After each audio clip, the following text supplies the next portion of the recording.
tepat pukul 6 waktu Indonesia Barat.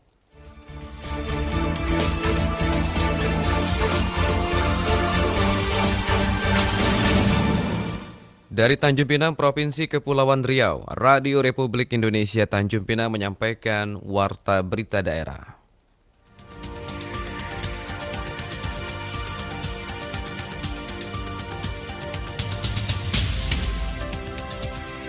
Ratusan orang menantikan hasil uji swab dari posko RSUP Raja Ampat Tabib Tanjung Pinang.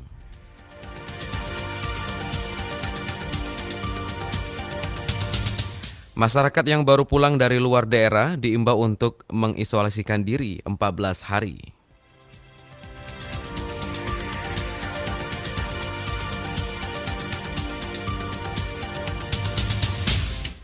Inilah Warta Berita Daerah selengkapnya hari ini Selasa 4 Agustus 2020 bersama saya Ardian Huta Barat.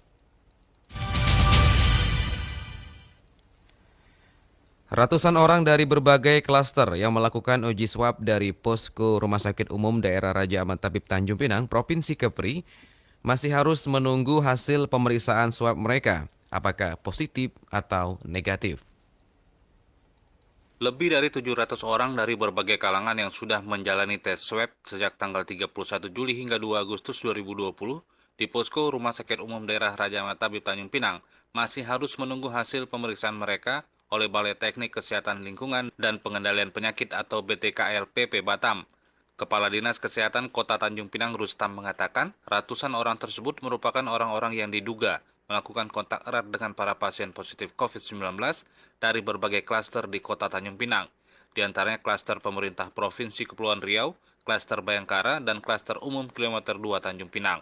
Rustam juga menjelaskan pelaksanaan uji swab tersebut melibatkan tim medis dari berbagai rumah sakit di Tanjung Pinang dan Batam, serta Satgas Penanganan COVID-19 di Kepri.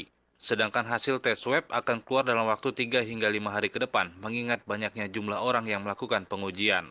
Ya, kita tahu masih ada beberapa klaster dan juga kasus tunggal. Ya. Yang klaster antara lain klaster Batu 2 yang kemarin masih ditemukan 2 kasus positif kembali. Kemudian ada juga klaster Bayangkara dan kasus positif dan kasus klaster pemerintah provinsi.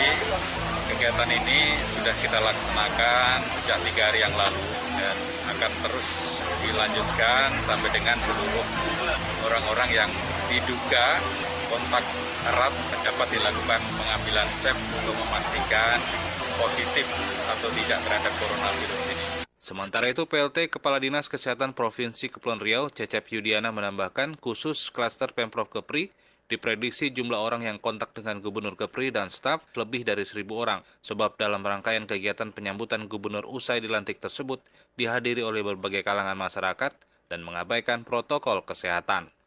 Reporter Aryo Wisnu, RRI Tanjung Pinang. Masyarakat dan aparatur pemerintahan yang baru pulang dari luar Kabupaten Bintan diharapkan melakukan isolasi diri selama 14 hari guna memutus mata rantai penyebaran virus corona. Seluruh lapisan masyarakat dan pejabat di lingkungan pemerintahan serta instansi vertikal yang baru saja melakukan perjalanan dari luar daerah Kabupaten Bintan, Kepulauan Riau diimbau untuk melakukan karantina mandiri. Menurut Kepala Dinas Kesehatan Kabupaten Bintan, Gama F. Isnaini, hal itu dilakukan guna memutus rantai penyebaran wabah coronavirus disease atau COVID-19 di daerah. Apalagi masyarakat yang akan dan baru pulang bepergian dari daerah zona merah virus corona sebaiknya melakukan karantina mandiri selama 14 hari. Di masa pandemi ini yang bekerja di daerah-daerah yang ada transmisi lokal harus tinggal di tempat tersebut dan kita pun untuk menjaga jangan sering bepergian ke tempat tersebut. Terpaksa ada keperluan harus betul-betul melaksanakan protokol kesehatan. Namun sekarang kan dengan dibukanya ya era baru yang untuk menyongsong menggeliatkan ekonomi kan kadang diperlonggar apalagi kita satu wilayah, satu provinsi. Namun kita harus tahu prinsipnya menerapkan protokol kesehatan. Lebih lanjut, Gama menegaskan bahwa di masa pandemi virus corona ini, seluruh lapisan masyarakat harus memperhatikan protokol kesehatan, antara lain memakai masker, mencuci tangan pakai sabun, menjaga jarak, dan mengurangi kegiatan berkumpul ramai-ramai. Karena dimulainya tatanan kehidupan baru, banyak yang tidak mematuhi protokol kesehatan di masa pandemi. Kegiatan-kegiatan yang mengumpulkan yang lain, bukan kita melarang, tapi tutup sementara. Demikian juga warung-warung, kedai-kedai swalayan. Kalau dia bisa menerapkan protokol kesehatan, silakan tetap berjualan. Tapi kalau tidak, mendingan tidak usah bikin masalah. Mungkin dibuat take away atau ditutup untuk mencegah penularan yang lebih parah. Sementara itu, jumlah suspek COVID-19 di wilayah Kabupaten Bintan diakuinya terus bertambah belakangan ini. Pasien yang dirawat sebanyak 5 orang dan diisolasi sebanyak 7 orang. Reporter Febriansah, RRI, Tanjung Pinang. Pelaku penipuan faktur, maksud kami, Ditreskrimum Polda Kepri berhasil melakukan operasi tangkap tangan terhadap pelaku tindak pidana pemalsuan surat faktur tagihan uang wajib tahunan BP Batam dan pemerasan dan atau penipuan terhadap pengurusan lahan. 2 orang tersangka inisial A dan ALH diamankan oleh Ditreskrimum Polda Kepri atas tindak pidana pemalsuan surat faktur tagihan uang wajib tahunan BP Batam dan pemerasan atau penipuan terhadap pengurusan lahan. Kabid Humas Polda Kepri, Kombes Polisi Hari Goldenhat mengatakan, tim teknis dari Ditreskrimum Polda Kepri berhasil melakukan operasi tangkap tangan atau OTT. Tindakan OTT ini dilakukan berdasarkan laporan dari salah seorang yang bekerja di BP Batam. Dalam laporannya dikatakan bahwa telah terjadi pemalsuan surat faktur tagihan uang wajib tahunan BP Batam. Mendasari laporan tersebut, yang dimasukkan pada hari Selasa tanggal 28 Juli 2020, tim langsung melakukan penyelidikan secara cepat dan diperoleh informasi bahwa akan ada transaksi penyerahan surat faktur yang diduga palsu beserta uang sebesar 12 miliar rupiah di salah satu bank yang ada di kota Batam. Berdasarkan laporan tersebut yang dimasukkan tanggal 28 Juli, tim langsung melakukan penyelidikan secara cepat dan melakukan pemeriksaan serta interogasi dan diperoleh informasi bahwa akan ada informasi transaksi penyerahan faktur yang diduga palsu beserta uang sejumlah 12 miliar. Transaksi ini akan dilakukan di salah satu bank yang berada di Kota Batam. Tim langsung bergerak cepat. Pada pukul 15.00 langsung melakukan OTT. Kabid Humas mengungkapkan kasus ini berawal dari Direktur PT IEPS yang ingin mencari orang yang dapat membantu dalam pengurusan lahan dan penerbitan surat faktur, penetapan lokasi, surat keputusan, surat perjanjian, sampai dengan terbitnya sertifikat. Kemudian PT IEPS memberikan kepercayaan terhadap inisial ALH untuk kepengurusan lahan tersebut. Kemudian inisial ALH menunjuk inisial A yang bertugas untuk mengurus perizinan lahan tersebut. Adapun barang bukti yang diamankan adalah 1 lembar faktur tagihan uang wajib tahunan, 1 lembar aplikasi setoran transfer clearing, 3 lembar kwitansi, 1 lembar cek, 1 bundel buku cek, 1 set komputer, 1 unit mesin scanner, 1 unit mesin printer, dan 2 unit handphone. Atas perbuatannya, tersangka dikenakan pasal 263 KUHP dengan ancaman hukuman maksimal 6 tahun penjara dan pasal 368 KUHP dan atau pasal 378 KUHP dan atau pasal 368 KUHP junto pasal 53 KUHP atau pasal 378 KUHP pidana junto pasal 53 dengan ancaman hukuman maksimal 9 tahun penjara. Reporter Rizpan Badrian, RRI Tanjung Pinang. PLT Wali Kota Tanjung Pinang bersama Kepala OPD menggelar rapat koordinasi Satuan Tugas COVID-19 untuk mengendalikan peningkatan jumlah kasus positif serta metode penyaluran bantuan sosial atau bansos. Pasca penambahan puluhan kasus positif baru di Kota Tanjung Pinang sejak 3 hari terakhir, pelaksana tugas Wali Kota Tanjung Pinang Rahma bersama Kepala OPD menggelar rapat koordinasi Satuan Tugas COVID-19 di lobi lantai 2 kantor Wali Kota Tanjung Pinang, Senggarang. Dari rapat tersebut dihasilkan beberapa langkah yang akan diambil, diantaranya menjalankan secara konsisten Perwako nomor 29 tahun 2020, penguatan tim koordinator Satgas di masing-masing OPD, disiplin pegawai, hingga penyaluran bantuan langsung tunai atau BLT. Khusus BLT, PLT Wali Kota Tanjung Pinang Rahma menyampaikan, bulan Agustus ini akan segera disalurkan, sesuai data yang telah diverifikasi oleh Dinas Sosial Kota Tanjung Pinang setelah disetujui oleh masing-masing lurah. Ada 34.000 KK penerima BLT. Pemkot Tanjung Pinang akan segera berkoordinasi dengan PT POS dan pihak bank untuk penyalurannya. BLT tersebut insya Allah akan disalurkan. Mudah-mudahan ini dalam bulan ini mudah-mudahan bisa terrealisasi. Tentunya dalam hal ini ada beberapa proses. Tinggal kita penuhi saja by name by address. Kami harus benar-benar memverifikasi dan memvalidasi data untuk bantuan BLT ini. Rahma juga menjelaskan Perwako tentang new normal atau tatanan kehidupan baru harus disosialisasikan secara masif dan wajib dilaksanakan serta dipatuhi oleh semua pihak. Menurutnya ada 9 poin pengaturan protokol kegiatan dalam perwaku tersebut, di antaranya pengaturan protokol kesehatan pada layanan kesehatan, kegiatan di luar rumah, tempat kerja, pelayanan pendidikan dan sekolah, perjalanan dinas atau bisnis, penyelenggaraan acara sosial budaya, hiburan dan olahraga, pusat keramaian, transportasi publik dan perseorangan, serta mengatur kegiatan keagamaan di rumah ibadah. Semangatnya Perwako itu supaya benar-benar tetap bisa melindungi masyarakat kita. Karena kita ketahui tidak boleh lupa bahwa kita masih berdampingan dengan COVID-19. Tentu ada protokol kesehatan yang wajib kita terapkan. Bahkan itu menjadi hal yang sangat penting mengingat ada berlaku sanksi. Sanksinya apa? Ada sanksi 1 tahun maksimal ya, pidana. Sanksi-sanksi administrasi juga ada. Pelaksana tugas PLT Wali Kota Tanjung Pinang Rahma menambahkan jajarannya akan segera membentuk tim Satgas Penegakan Protokol Kesehatan dengan melibatkan masing-masing OPD, di mana camat dan lurah menjadi penanggung jawab wilayah. Reporter Aryo Wisnu, RRI Tanjung Pinang. Tenaga honorer di lingkungan Sekretariat Daerah Kabupaten Bintan menerima daging kurban hasil sumbangan aparatur sipil negara di Sekretariat Daerah Bintan. Sebanyak 3 ekor sapi berhasil dikurbankan oleh Sekretariat Daerah Kabupaten Bintan di musim perayaan Idul Adha 1441 Hijriah. Penyembelihan hewan kurban itu berlangsung di halaman belakang kantor pemerintah Kabupaten Bintan di Bintan Buyu, Senin siang. Sekretaris Daerah Kabupaten Bintan Adi Birantara memberikan apresiasi terhadap semangat berbagi jajaran ASN Bintan. Dikatakan 3 ekor hewan kurban berupa sapi itu merupakan hasil sumbangan dari jajaran aparatur sipil negara ASN di lingkungan Pemkab Bintan.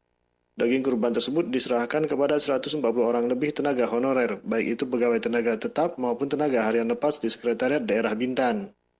Untuk Sekretariat Daerah mampu mengumpulkan 3 ekor, jadi untuk para honorer yang bekerja di lini bawah agar mereka juga ikut merasakan kebahagiaan di sela-sela Hari Raya Idul Adha. Mudah-mudahan di tahun depan ada peningkatan dan menghimbau kepada seluruh pegawai di lingkup Sekretariat Daerah, mari kita merendahkan hati, selalu bersyukur kepada Allah dan mau berkorban untuk rekan-rekan kita yang belum beruntung, karena bagaimanapun kecintaan Allah adalah kepada orang yang mau berbagi. Ibadah semuanya untuk diri sendiri, tapi yang paling disukai Allah adalah ibadah untuk orang lain. Menurut Sekretaris Daerah Kabupaten Bintan Adi Birantara, kegiatan penyembelihan hewan kurban hasil sumbangan ASN di lingkungan Pemkab Bintan ini sudah berjalan setiap tahunnya, sehingga ini sangat membanggakan semangat berbagi dari jajaran ASN Bintan. Semoga kegiatan ibadah kurban hasil sumbangan ASN ini terus berjalan di masa mendatang meski diketahui bersama saat ini sedang wabah coronavirus disease atau COVID-19. Reporter Febriansah, RRI Tanjung Pinang. Koordinator Divisi Pengawasan Bawaslu Lingga Ardi mengungkapkan bahwa pelaksanaan pencocokan dan penelitian atau coklit sering menjadi permasalahan DPT. Oleh karena itu, coklit yang sedang dilaksanakan oleh jajaran KPU, Bawaslu melakukan 3 strategi pengawasan. Sesuai dengan data IKP atau Indeks Kerawanan Pemilu Pilkada 2020 yang telah dirilis secara dimensi tahapan coklit menduduki dimensi rawan tinggi. Oleh karena itu, coklit yang sedang dilaksanakan oleh jajaran KPU, Bawaslu melakukan 3 strategi pengawasan. Pengawasan tersebut diantaranya pengawasan melekat, sampling purposif, penelusuran pemilih yang sudah diketahui tidak memenuhi syarat, dan melakukan audit pasca coklit. Koordinator Divisi Pengawasan Bawaslu Lingga, Ardi mengungkapkan bahwa pengawasan terhadap pelaksanaan pencocokan dan penelitian ini merupakan hal yang sangat penting karena selama ini hal tersebut sering menjadi permasalahan DPT. Kita melakukan sampling terhadap pemilih dengan mendatangi setiap desa itu kita datangi 10 rumah karena memang keterbatasan jumlah personil ya. Dari 10 rumah ini kita akan melihat secara gambaran apakah PPDP melakukan tugasnya mencoklit setiap rumah sebagaimana prosedur. Ada beberapa TPS yang satu TPS mengakomodir beberapa pulau. Nah, sehingga PPDP-nya itu yang hanya satu TPS itu kesulitan memang untuk datang ke pulau yang satunya untuk melakukan coklit itu karena dalam kondisi musim selatan ini kan gelombang tidak pasti ya. Jadi menunggu celah cuaca di laut agak bagus mereka baru bisa turun. Nah ini bisa mengganggu sebenarnya karena waktu coklit itu tidak panjang. Tapi kita coba mendorong agar jajaran KPU bisa melakukannya secara optimal lah. Geografis Kabupaten Lingga yang dipisahkan oleh pulau-pulau menjadi persoalan tersendiri bagi petugas dalam mengawasi tahapan coklit. Ardi mengatakan, selain validitas data pemilih, Bawaslu juga akan mengawasi penerapan protokol kesehatan, pencegahan dan pengendalian COVID-19. Pengawas akan mengingatkan petugas pemutakhiran data pemilih atau PPDP maupun jajaran KPU yang tidak menggunakan alat pelindung diri atau APD pada saat melakukan kegiatan coklit untuk segera mengenakannya. Hal ini dilakukan demi mencegah potensi penyebaran virus corona. Kita berjalan lancar lah Bang ya, secara umum lancar, tinggal lagi memang kita tidak seperti awalnya kita rencanakan karena beberapa data dari KPU juga tidak dibenarkan untuk kita bisa dapat gitu. Karena ini menyangkut masalah pribadi data kependudukan itu ya. Sebenarnya dari situ kita bisa bantu KPU untuk men-tracking juga pemilih-pemilih yang tidak terpenuhi syarat lagi gitu kan. Sehingga kita bisa merekomendasi KPU untuk ya mungkin melakukan pencoretan terhadap data pemilih sebelumnya mungkin ya karena masih ada namanya dulu, kalau sekarang dia sudah pindah seperti itu ya misal. Ardi juga menjelaskan, jajaran pengawas akan melekat pada PPDP yang melakukan coklit dengan mendatangi pemilih dari rumah ke rumah sejak 15 Juli kemarin hingga 13 Agustus 2020 mendatang. Reporter Rizpan Badrian, RRI Tanjung Pinang. Pendengar, selanjutnya kita ikuti news feature dengan judul Di Sini Menangis, Di Sana Tertawa, produksi bidang pemberitaan RRI Tanjung Pinang.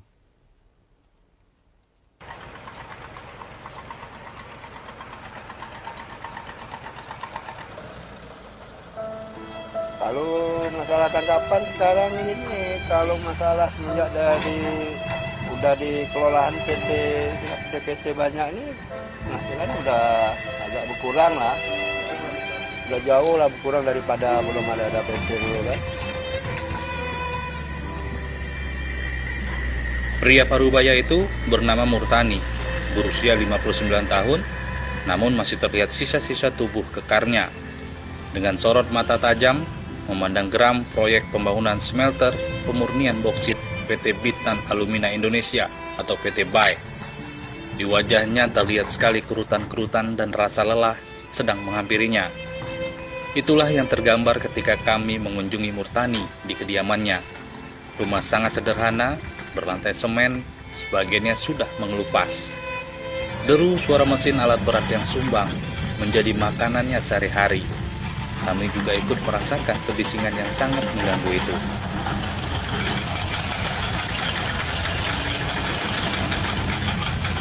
Proyek ini mendapat dukungan dari pemerintah.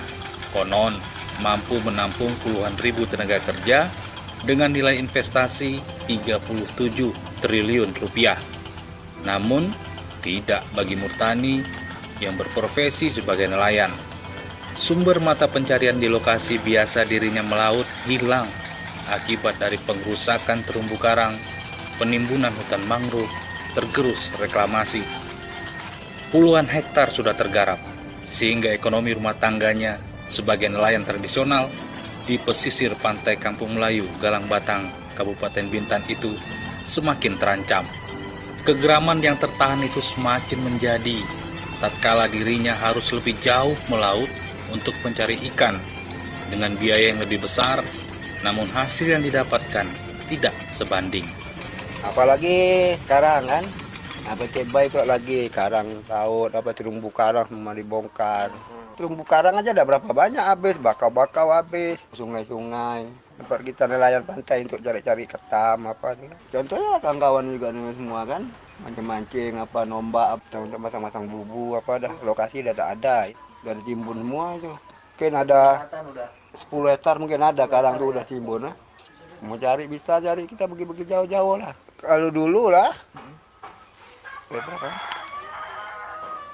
Paling kita modal kita dalam 50.000. Ongkos kita sama minyak kan udah cukup. Kalau sekarang mau 100 lebih kadang ongkos kita sekali jalan. Tapi hasil yang didapat saat ini bagaimana Pak? Kadang-kadang balik ongkos, kadang-kadang tak cukup, kadang ada juga lebih-lebih juga lah sedikit gitu kan. Banyak tekornya. Murtani juga mengungkapkan, untuk mengurangi beban, dirinya dan nelayan yang lain pernah menerima bantuan dana sebesar Rp200.000. Tapi hanya berjalan sekitar 3 bulan. Setelah bantuan terhenti, mereka melakukan aksi demo ke PT BAI. Dinas Kelautan dan Perikanan Bintan, bahkan ke Gubernur Kepulauan Riau. Namun, tetap tidak ada solusi. Kemarin pernah ya. Cuma bantuan itu yang bosnya kapal keruk itu yang bantu. Yang ngeruk laut itu kan. Waktu di ngeruk itu kan air keruk. 200.000 cuma 3 bulan. Itu subkon, Pak. Kapalnya. Kapal subkon itu yang bantu, bosnya yang bantu. Kalau PT Bay nggak ada. Yang kami mikirin kadang tuh masalahnya batu karang itu. Tempat kita mancing apa kan, tempat kita jaring apa udah habis semua ditimbun. Itu sampai kami pernah demo. Nih orang-orang kami pernah demo nih. Dari PT Bay kami demo sampai ke kantor DPR, kantor perikanan. Pernah sampai ke kantor gubernur demo. Nggak ada hasil sama sekali. Dari keterangan Murtani tadi, kami mencoba menjumpai Ketua RT Kampung Melayu, Purnomo. Setelah bertemu, ternyata Purnomo membenarkan kondisi warganya itu. Bahkan bukan hanya Murtani, masih banyak warganya yang berprofesi sebagai nelayan terkena dampak dari pembangunan PT Bay. Sebagai Ketua RT, ia memfasilitasi keluhan warga dengan mempertemukan perwakilan perusahaan untuk mencari jalan keluar atau solusi dari persoalan yang dihadapi nelayan setempat. Daripada nelayan ini untuk mengharapkan hasil tangkapan kan ini udah susah. Kalau bisa itu ada solusinya gimana para nelayan ini ada istilahnya ada perhatian gitulah, selain daripada kita harus keluar jauh-jauh itu ada bantuan untuk budidaya ikan sehingga untuk nelayan ini nggak susah-susah lagi jauh-jauh sekali ke sana, Pak. Atau disediakan seperti keramba gitu ya, keramba gitu sekaligus untuk bibit ikannya gitu, Pak. Kerisauan Murtani terhadap kehidupan keluarganya selama ini tampaknya mulai mendapatkan angin segar. Pasalnya, ada janji manis yang disampaikan oleh pemerintah untuk memperhatikan nasib nelayan yang terdampak proyek pembangunan PT Bay. Setelah kami menanyakan hal ini, Kepala Dinas Kelautan dan Perikanan Kabupaten Bintan Fahrimsa bahwa Menteri KKP menginstruksikan Balai Budaya Perikanan Laut atau BBPL Batam untuk melakukan pembinaan terhadap nelayan yang terdampak proyek. Saat ini, pihaknya dan BPPL Batam sedang mencari pola bagaimana pengembangan budidaya ikan di pesisir untuk mengalihkan nelayan tangkap menjadi nelayan budidaya.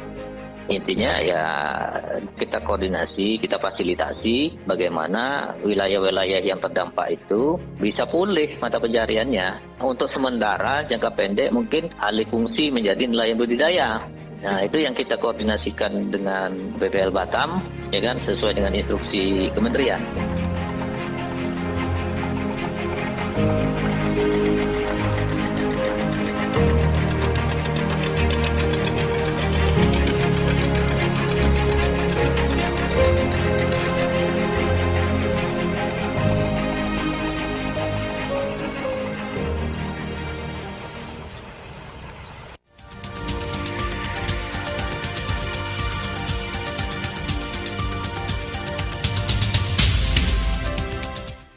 Pendengar, sebelum kami akhiri warta berita daerah pagi ini, kami sampaikan pokok-pokok berita.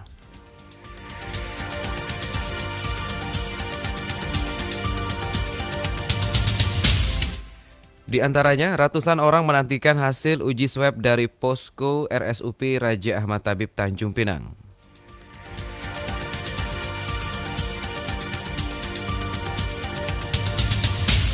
Masyarakat yang baru pulang dari luar daerah diimbau untuk mengisolasikan diri 14 hari.